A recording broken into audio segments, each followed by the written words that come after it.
नमस्कार। स्वागत है आपका विकास जाजिम शो में। आज हम राजस्थान राज्य राजनीति के एक महत्वपूर्ण विषय को बहुत आसान भाषा में समझने जा रहे हैं। आज का हमारा विषय है नगरीय स्थानीय स्वशासन। ये सुनने में थोड़ा जटिल लगता है, पर है बहुत ही दिलचस्प। हाँ बिल्कुल। देखिए, इस शब्द का मतलब बहुत सरल है। नगरीय यानी शहरों से जुड़ा हुआ, ठीक है। स्थानीय मतलब लोकल लेवल पर, और स्वशासन मतलब खुद का राज। अच्छा।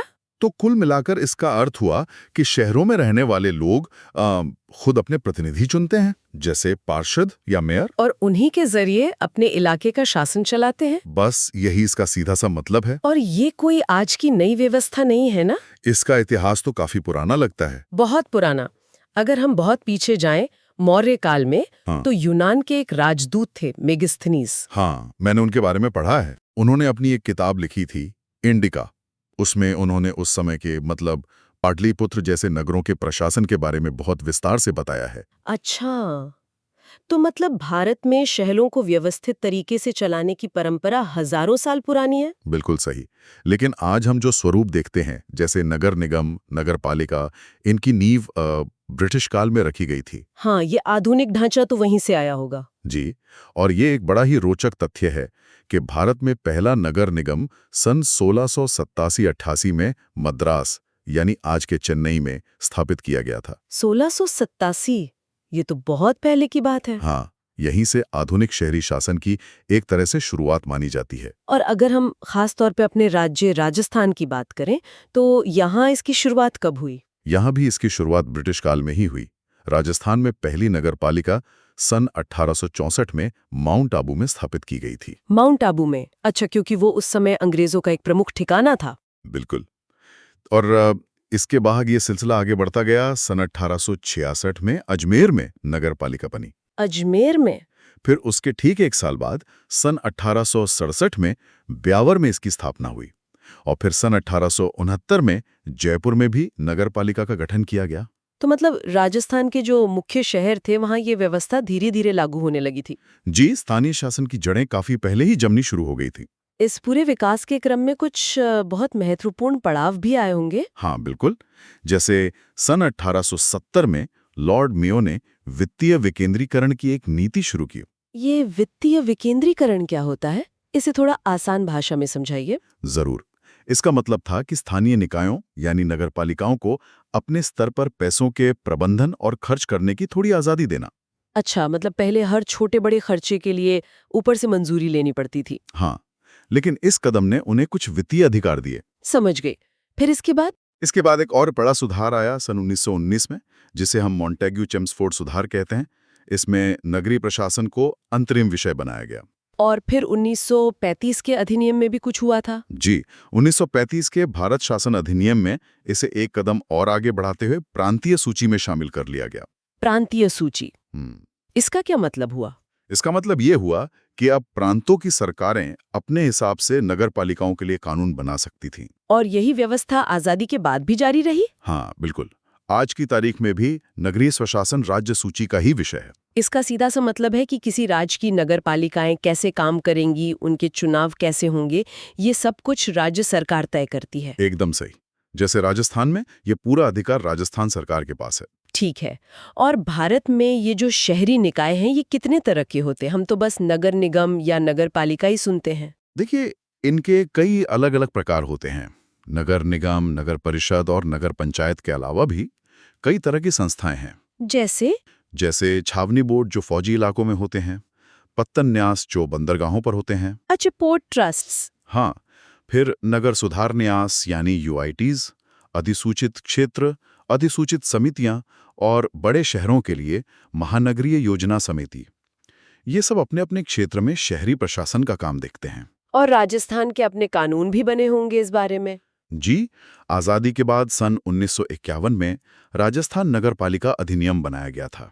और फिर इसमें बदलाव भी हुआ। हाँ, समय के साथ जरूरतें बदलीं तो सन 1959 में एक नया और ज्यादा व्यापक राजस्थान नगर पालिका अधिनियम लाया गया, जिसने पुराने कानून की जगह ले ली। ठीक है, अब हम इस चर्चा के सबसे महत्वपूर्ण हिस्से पर आते हैं। और वो है इन शहरी निकायों को संवैधानिक दर्जा मिलना। हाँ, क्योंकि इसके बिना तो ये सिर्फ राज्य सरकारों की दया पर ही निर्भर थी, है ना? बिल्कुल, इन्हें कोई संवैधानिक सुरक्षा प्राप्त नहीं थी। तो इसका पहला प्रयास कब हुआ? इसका पहला गंभीर प्रयास सन 1989 में तत्कालीन प्रधानमंत्री राजीव गांधी की सरकार ने किया था।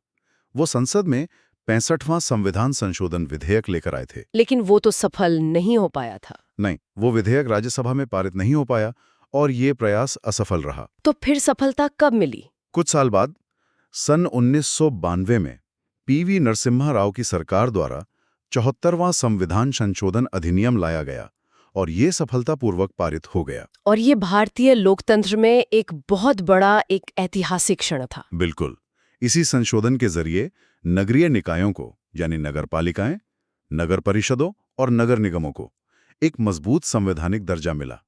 अब वे सिर्फ राज्य के कानून का हिस्सा नहीं बल्कि देश के संविधान का हिस्सा बन गए। ये संशोधन लागू कब हुआ पूरे देश में? पूरे देश में ये 1 जून 1993 से लागू हुआ। और राजस्थान में? जहां तक राजस्थान की बात है तो हमारे राज्य में इसे लगभग 1 साल बाद 9 अगस्त 1994 को लागू किया गया। इस संशोधन से संविधान में क्या-क्या नए बदलाव आए? कई नई चीजें जुड़ी गई। सबसे पहले एक नया भाग जोड़ा गया जिसका नाम है भाग 9 और इसका शीर्षक है नगर पालिकाएं। ठीक है, पार्ट 9A। जी, इसके तहत कुल 18 नए अनुच्छेद संविधान में शामिल किए गए, जो अनुच्छेद 243 त से लेकर अनुच्छेद 243 ZG या 6 तक हैं। 18 नए आर्टिकल्स। हाँ, और इतना ही नहीं, इसके साथ संविधान में एक नई अनुसूची भी जोड़ी गई, 12वीं अनुसूची। इस अनुसूची में क्या है? इस अनुसूची में नगरपालिकाओं को काम करने के लिए 18 विषयों की एक सूची दी गई है। मतलब ये बताया गया है कि शहर के विकास के लिए वे किन-किन क्षेत्रों में काम कर सकती हैं। और इसका संबंध किसी अनुच्छेद से भी है? हाँ, इस 12वीं अनुसूची का सीधा संबंध अनुच्छेद 243W से है, जिसकी चर्चा हम आगे करेंगे। ठीक है। यहाँ एक और समिति का जिक्र करना जरूरी है। सन 1974 में एक बजटीय सुधार समिति बनी थी, जिसके अध्यक्ष गिरिजापति मुखर्जी थे। इस समिति ने क्या कहा था? इस समिति ने भी अपनी रिपोर्ट में शहरी निकायों को ज्यादा अधिकार देने और उन्हें वित्तीय रूप से मजबूत बनाने की सिफारिश की थी। तो ये था इन निकायों का पूरा संवैधानिक आधार। अब एक एक करके उन सभी नए अनुच्छेदों को समझते हैं कि उनमें आखिर है क्या। बिल्कुल। अब हम अगले अनुच्छेद पर आते हैं, जिसका नाम है अनुच्छेद 243 त। तो आर्टिकल 243 इसमें क्या है? यह अनुच्छेद एक तरह से इस पूरे भाग की डिक्शनरी है। इसमें परिभाषाएं दी गई हैं। परिभाषाएं मतलब इस कानून में जो महत्वपूर्ण शब्द बार बार इस्तेमाल होंगे, उनका असली मतलब क्या है, ये यहाँ स्पष्ट किया गया है। जैसे वार्ड समिति किसे कहेंगे, जिला क्या है, नगरपालिका का अर्थ क्या है और सबसे महत्वपूर्ण, महानगर क्षेत्र किसे माना जाएगा। अच्छा, तो ये महानगर क्षेत्र की परिभाषा क्या है? इसको समझना बहुत जरूरी है। कानून के अनुसार किसी भी शहरी क्षेत्र को महानगर का दर्जा तब दिया जाता है जब वहां की जनसंख्या 10 लाख या उससे ज्यादा हो। 10 लाख से ज्यादा? हाँ, और ये भी जरूरी नहीं कि ये एक ही जिले में हो। इसमें एक से ज्यादा जिले भी शामिल हो सकते हैं और कई नगर पालिकाएं या पंचायतें भी इसका हिस्सा हो सकती हैं। और इसे घोषित कौन करता है? किसी भी क्षेत्र को महानगर क्षेत्र घोषित करने की शक्ति राज्यपाल के पास होती है, जो एक अधिसूचना जारी करके ऐसा करते हैं। जैसे राजस्थान में जयपुर, जोधपुर और कोटा? बिल्कुल, ये महानगर क्षेत्र हैं। इसी तरह किसी भी क्षेत्र को नगर क्षेत्र यानी शहरी इलाका घोषित करने की भी कुछ शर्तें होंगी। हाँ, इसके लिए 3 शर्तें पूरी होनी चाहिए। पहली, वहां की न्यूनतम जनसंख्या 5000 हो। 5000? दूसरी, वहां काम करने वाले कुल पुरुषों में से कम 75% खेतीबाड़ी के काम में न लगे हों, बल्कि किसी और काम में लगे हों। और तीसरी शर्त है कि वहां का जनसंख्या घनत्व यानी पॉपुलेशन डेंसिटी कम से कम 400 व्यक्ति प्रति वर्ग किलोमीटर हो। ठीक है, ये तीनों शर्तें पूरे होने पर ही उसे नगर क्षेत्र माना जाएगा। जी, अब हम अगले अनुच्छेद पर आते हैं, जिसका नाम है अनुच्छेद 243Q थ। तो अनुच्छेद 243Q नगर पालिकाओं के गठन के बारे में है। हाँ, ये उनके बनाए जाने के बारे में बताता है। इसमें शहरों के लिए एक 3 स्तरीय यानी 3 टायर स्ट्रक्चर की व्यवस्था की गई है। ये 3 स्तर कौन कौन से हैं? इसका पहला स्तर है नगर पंचायत। ये ऐसे क्षेत्रों के लिए होती हैं जो संक्रमणशील क्षेत्र हैं। संक्रमणशील क्षेत्र मतलब जो अभी गांव से शहर बनने की प्रक्रिया में है। अच्छा, जो ट्रांजिशन में है। हाँ। और दूसरा स्तर है नगर पालिका परिषद। ये छोटे या लघु शहरी क्षेत्रों के लिए होती है, जैसे राजस्थान के कई तहसील मुख्यालय वाले कस्बे। और तीसरा स्तर तो नगर निगम ही होगा। ये कौन तय करता है कि किस क्षेत्र को कौन सा दर्जा मिलेगा?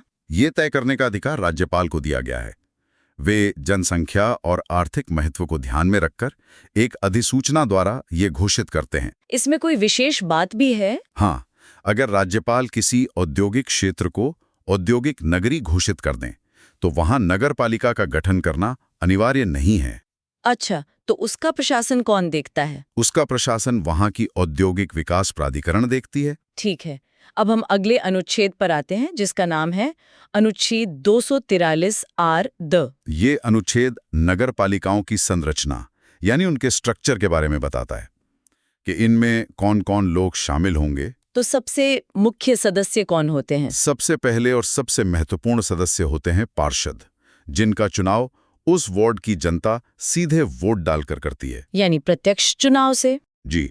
इसके अलावा राज्य का विधानमंडल चाहे तो कुछ विशेष ज्ञान या अनुभव रखने वाले लोगों को सदस्य के रूप में नामांकित मतलब मनोनीत भी कर सकता है। इनकी संख्या भी तय होती होगी? हाँ, बिल्कुल।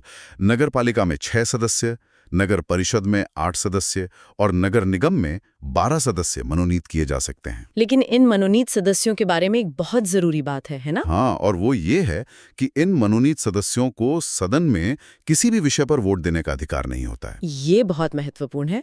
और कौन कौन सदस्य होते हैं? कुछ और लोग भी पदेन सदस्य होते हैं, जैसे उस शहरी क्षेत्र से आने वाले लोकसभा और विधानसभा के सदस्य। अच्छा, यानी एमपी और एमएलए? हाँ, राज्यसभा और विधान परिषद के सदस्य भी इसमें शामिल हो सकते हैं, पर उनके लिए एक शर्त है। क्या शर्त है? शर्त यह है कि उनका नाम उस नगर पालिका की मतदाता सूची में दर्ज होना चाहिए। इनके अलावा वार्ड समितियों के अध्यक्ष भी इसके सदस्य होते हैं। ऐसे होता है। देखिए, ये अनुच्छेद स्पष्ट करता है कि ये तय करने का अधिकार पूरी तरह से राज्य के विधानमंडल पर छोड़ा गया है। अच्छा, तो मतलब राज्य सरकार कानून बनाकर तय करेगी कि जनता सीधे चुनेगी या फिर चुने हुए पार्षद अपने में से किसी को अध्यक्ष चुनेंगे? बिल्कुल।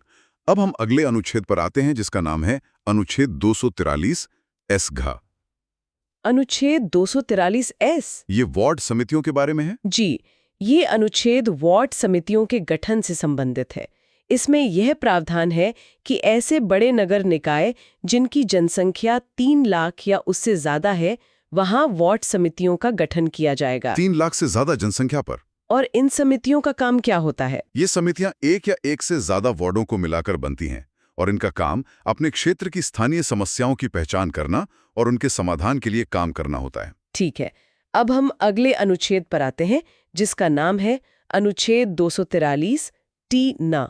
यह अनुच्छेद समाज के सभी वर्गों का प्रतिनिधित्व सुनिश्चित करने के लिए आरक्षण की व्यवस्था करता है, यानी रिजर्वेशन की। हाँ, इसके तहत अनुसूचित जाति और अनुसूचित जनजाति के लिए उनकी जनसंख्या के अनुपात में 33% सीटों का आरक्षण किया गया है। और महिलाओं के लिए? महिलाओं के लिए भी आरक्षण का प्रावधान है और राजस्थान ने इस मामले में एक कदम आगे बढ़ते हुए महिलाओं के लिए 50% आरक्षण लागू किया है। 50%? ये कब से लागू है राजस्थान में? ये व्यवस्था हमारे राज्य में 18 मार्च 2008 से लागू है।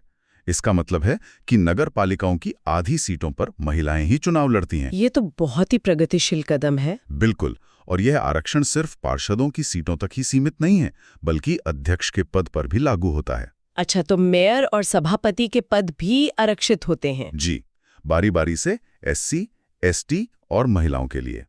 इसके अलावा राज्य सरकार चाहे तो अन्य पिछड़ा वर्ग यानी ओबीसी के लिए भी आरक्षण का कानून बना सकती है। ठीक है, अब हम अगले अनुच्छेद पर आते हैं, जिसका नाम है अनुच्छेद 243 वी प। यह अनुच्छेद नगर पालिकाओं के कार्यकाल यानी टर्म के बारे में है। कितना होता है कार्यकाल? इसमें साफ तौर पर कहा गया है कि हर नगर पालिका का कार्यकाल उसकी पहली बैठक की तारीख से 5 वर्ष का होगा। और अगर इसे समय से पहले भंग कर दिया जाए तो यह अनिवार्य है कि 6 महीने के भीतर भीतर नए चुनाव करा लिए जाएं। इसमें कोई अपवाद भी है? हाँ, एक है। यदि किसी नगर पालिका को तब भंग किया गया हो जब उसका कार्यकाल खत्म होने में 6 महीने से भी कम का समय बचा हो, तो फिर बाकी बचे हुए समय के लिए नए चुनाव कराना जरूरी नहीं है। समझ गई। अब हम अगले अनुच्छेद पर आते हैं, जिसका नाम है अनुच्छेद 243 फ।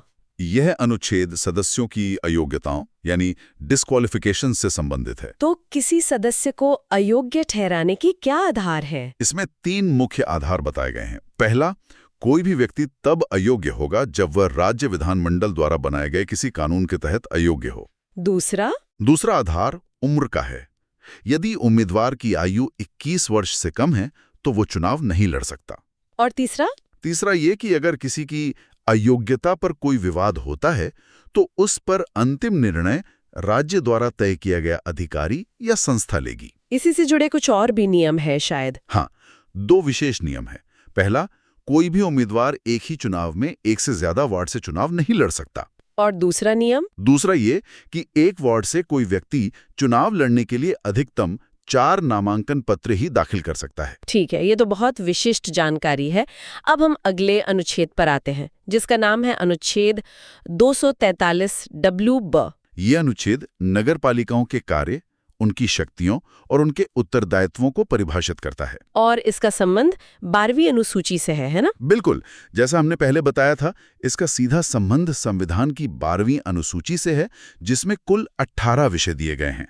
ये वही 18 काम हैं जिन्हें करने की जिम्मेदारी नगर पालिकाओं को दी गई है। तो चलिए इन सभी 18 विषयों को क्रम से जानते हैं। पहला कौन सा है? पहला है नगरीय योजना यानी शहर का मास्टर प्लान बनाना। दूसरा भूमि का उपयोग कैसे होगा और मकान बनाने के नियम क्या होंगे, ये तय करना। तीसरा, शहर के आर्थिक और सामाजिक विकास के लिए योजनाएं बनाना। चौथा, शहर के अंदर सड़कें और पुल बनाना और उनका रखरखाव करना। पांचवा, घरों, उद्योगों और दुकानों के लिए पीने के पानी की आपूर्ति सुनिश्चित करना।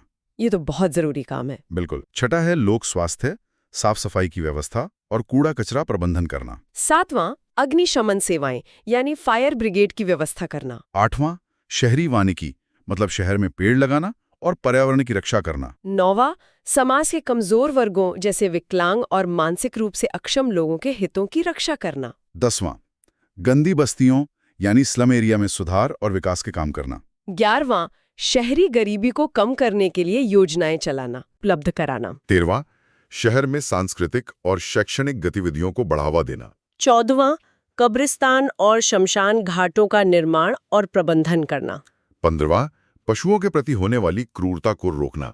16वां, जन्म और मृत्यु का पंजीकरण करना। 17वां, स्ट्रीट लाइट, पार्किंग स्थल, बस स्टॉप जैसी सार्वजनिक सुविधाएं देना। और 18वां, बूचड़खानों और चमड़ा साफ करने की जगहों का नियमन करना। तो ये थे वो 18 विषय। अब हम अगले अनुच्छेद पर आते हैं, जिसका नाम है अनुच्छेद 243 X भ। यह अनुच्छेद बहुत सीधा और सरल है। इसमें क्या प्रावधान है? यह अनुच्छेद नगरपालिकाओं को अपने क्षेत्र में कर यानी टैक्स लगाने की शक्ति देता है। अच्छा, जैसे प्रॉपर्टी टैक्स या विज्ञापन पर टैक्स? जी, ताकि वे अपनी आमदनी जुटा सकें। अब हम अगले अनुच्छेद पर आते हैं, जिसका नाम है अनुच्छेद 243 Y म। ये अनुच्छेद राज्य वित्त आयोग के गठन से जुड़ा है। हाँ, इसके अनुसार राज्यपाल हर 5 साल में एक वित्त आयोग का गठन करेंगे। और इस आयोग का काम क्या होगा?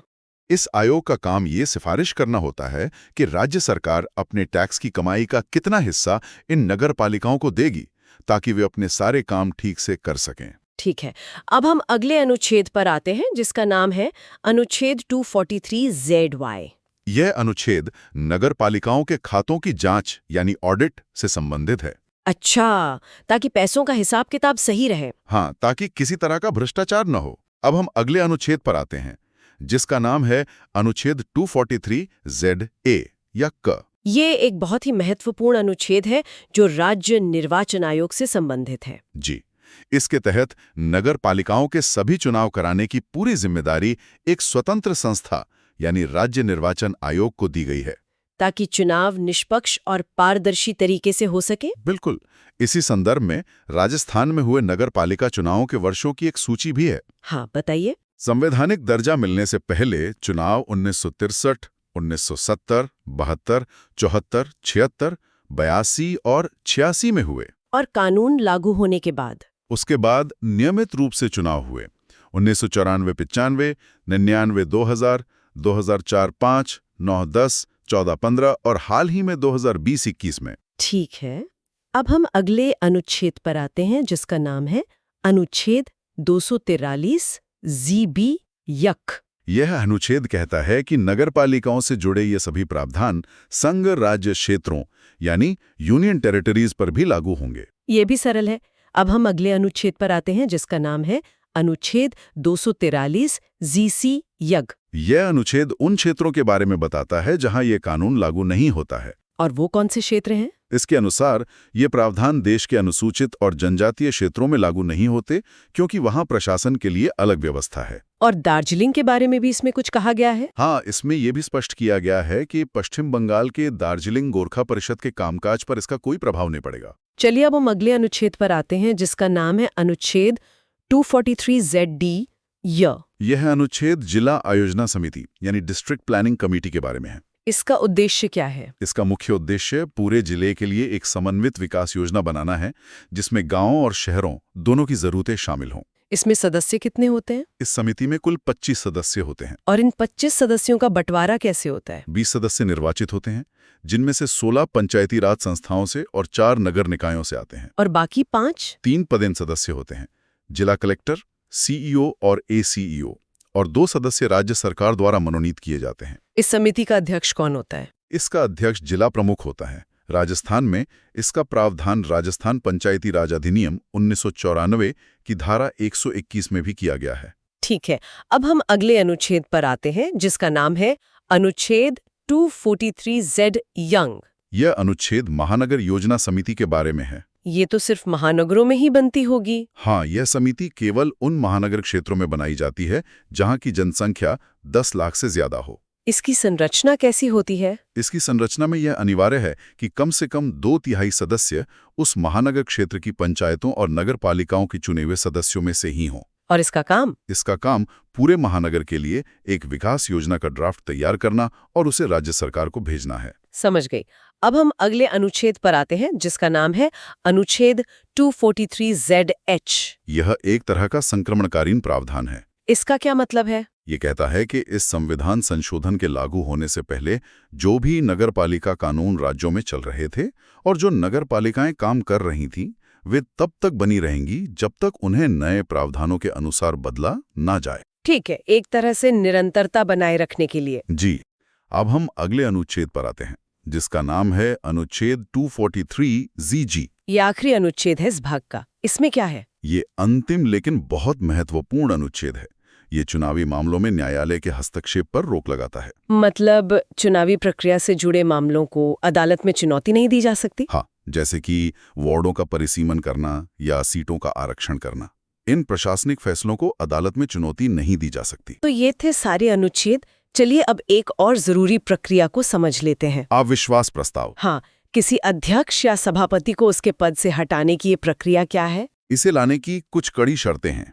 ऐसा प्रस्ताव लाने के लिए सदन के कम से कम 3/4 सदस्यों के हस्ताक्षर होने जरूरी हैं। 3/4, ये तो बहुत बड़ा बहुमत है। हाँ, और यह प्रस्ताव किसी अध्यक्ष के कार्यकाल के पहले 2 वर्ष पूरे होने के बाद ही लाया जा सकता है, उससे पहले नहीं। और इसे पारित होने के लिए कितने बहुमत की जरूरत होती है? हमारे स्रोत के अनुसार यदि यह प्रस्ताव सदन में 1/4 बहुमत से पारित हो जाता है तो अध्यक्ष को अपने पद से इस्तीफा देना पड़ता है। यदि आपको ये व्याख्या पसंद आई हो तो हमारी YouTube चैनल विकास जाजिम को सब्सक्राइब करें। इस ऑडियो को अपने दोस्तों के साथ शेयर करें और अगर पसंद आया हो तो लाइक जरूर करें। अपने सुझाव और विचार कमेंट बॉक्स में अवश्य लिखें। धन्यवाद।